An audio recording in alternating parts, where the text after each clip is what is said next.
These historic live music venues used to be the home of Melbourne music stalwarts such as Paul Kelly and Mark Seymour. While both of these artists were able to make a name for themselves and earn a viable income on the Melbourne music circuit, it's proving to be an uphill battle for today's up-and-coming talent.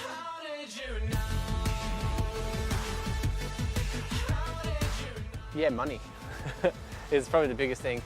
No one, like, if money wasn't a factor and people were going to shows and buying records and doing everything, we could do what we love. Financially draining, yes it can be. Yeah, because like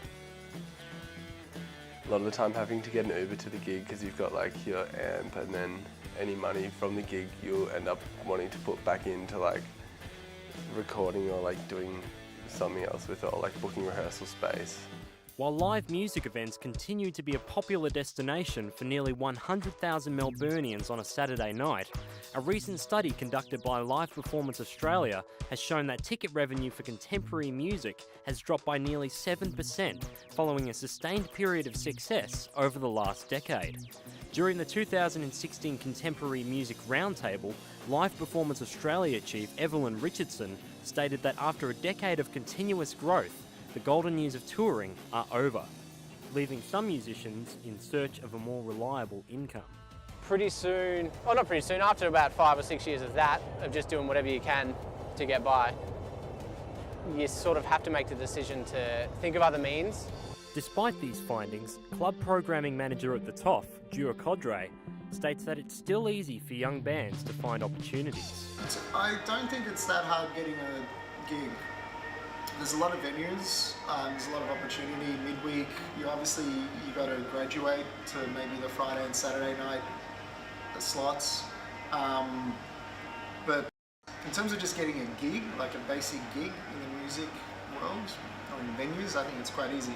For a large number of young artists, it appears that the most accessible avenue of discovering these opportunities is through the at times difficult art of self-promoting on social media.